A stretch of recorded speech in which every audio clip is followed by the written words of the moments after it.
Hello everybody and welcome back to another book related video here on my channel. In today's video we are actually going over every series that I read in 2024. I just realized I never made this video and I had planned to make the video, and also back in 2024 for 2023 I had made the same video. I think I also kind of ranked the series for the most part. I can tell you which one I think will be my top one, but I'm not going to actually go through and try and rank each one just because of the fact that I read so many amazing series and there were a couple duds in here, I'm not gonna lie, or a couple of not my favorite series. I don't think I can really even rank them in top 10. I didn't read too many books last year. So without further ado, let's go ahead and get into every series that I read in 2024. The first series I'm going to talk about is actually the Chronicles of Narnia. I did start this at the end of 2023, I think in either November or December, but I finished majority, I think 4 books in 2025, pretty much in the first month, the month of January. I actually really enjoyed this series. I think this is perfect to read to your kids. If I remember correctly, I rated every single one of these 3 stars. I think overall the whole series is a 3-star. I think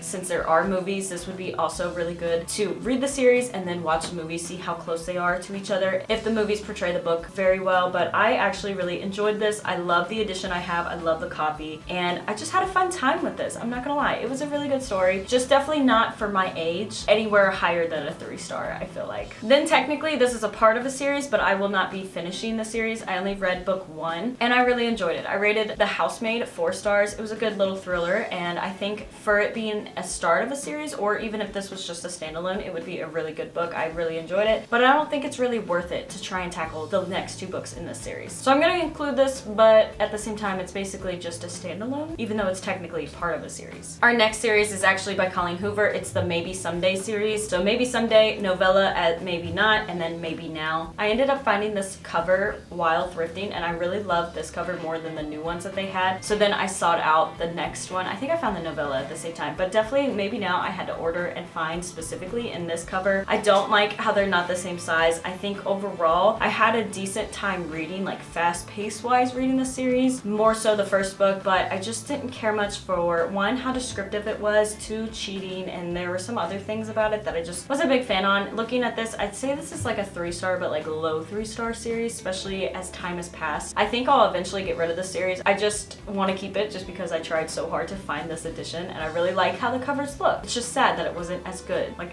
looking back, it's not as good as maybe it was when I first read it, but that's okay. To each their own. Next I have a YA fantasy series. This is called the Beautiful Creatures series. There's 4 books in here. So we have Beautiful Creatures, Beautiful Darkness, Beautiful Chaos, and Beautiful Redemption. I think for the most part all of these were rated 4 stars, give or take, except for Beautiful Redemption. I think that was a 5-star read. I love this series. It's magical. I had so much fun reading it, but also by the end of the 3rd book, beginning of the 4th book, I was ready to finish the series. I felt like for each of these books being 400 to 600 pages, it was definitely starting to drag on just a little bit, but overall I had a really good time and I would highly recommend this series for YA, and also of course for a little like whimsical, not too much thought, but also a good story in my opinion, or a good plot for each book. This series used to be apparently popular, and there is a movie for the first book that I know of, but I don't think it's also well known. I see it every once in a while in thrift stores, but I never hear anybody talk about it or have read it. So I don't know, it might be a really good series for some people who have never heard it to maybe try it out if you love the YA and fantasy. Next we have the Caraval trilogy, and I absolutely loved this series. This was probably number 2 on my list of favorite series throughout the year. Of course, if you have not heard, we have Caraval, Legendary, and Finale. Do believe I rated it 5 stars, 4.5, and then 4 stars. Legendary was actually my favorite book. If you've already seen my reading vlogs for this entire trilogy, you already know how I feel about each and every book, but I am so excited because of this series to hop eventually into the Broken Hearts trilogy by Stephanie Garber. I think this was just an amazing world. I love the magic system. I love how I was watching all these books as a movie, and I just love Stephanie Garber's writing. I think she did a really, really good job with this series, and I highly recommend. Of course, it is hyped up for a reason, and I agree with that. Then we hop into a duology. It Ends With Us and also It Starts With Us by Colleen Hoover. I really wanted to tackle a lot of my physical TBR, and these were the books that I had left from her. So I did actually really enjoy It Ends With Us. I think I just rated it 4 stars and then maybe 3 stars with It Starts With Us. I didn't care too much about It Starts With Us. It was like her have fun type book. This was a more serious book related around kind of, if I remember correctly, her mom and her past. And I thought she did a pretty decent job for the most part. And I know there's a lot of hype and a lot of like bashing with this series, and I know the movie had just come out, and that's why I picked up this duology. I don't know. I guess it's to each their own. It's personal preference if you've been through it, if you haven't been through it. There's so many things that factor in if you like this book or not, but like I said, I did like the first one more than the second one. one overall. I think it's like a, I don't know, like a 3.5 star series. It definitely wasn't one that I think I'll ever tackle again or even potentially keep in the future. And then of course, you already know this was probably going to be my favorite series of the year. We have the Matt Cruse trilogy by Kenneth Opel. So we have Airborne, Skybreaker, and Star Climber. I absolutely love this series. I loved all the covers. They were all so pretty, so amazing. They related to the book so well. And the story of them basically almost being standalones, but each book having its own plot, having its own story. And I just felt like it got better. I mean, technically I rated it 5 stars, and 4.5 stars, I do believe. This overall was a 5-star series, in my opinion. It's a YA fantasy sci-fi series, but I think he just did a really good job. And these books are one of my favorites that I will always have displayed, pretty much showing the covers, just because I had the best time watching the movies while reading this book. And the last one kind of was like more of a tearjerker than the last two, but I had so much emotion in so many of these, and it was so good. I highly recommend this as well. That is all the technically 7 series I read in 2024. I hope you guys all enjoyed this short little video. I just wanted to create an extra little video, even if it's not too crazy. I might end up posting this on a Wednesday. That way you get 2 videos in a week since it is pretty short. But I hope you guys all enjoyed this. Thank you all so much for watching. And also, I hope to see you in another video here on my channel. God bless.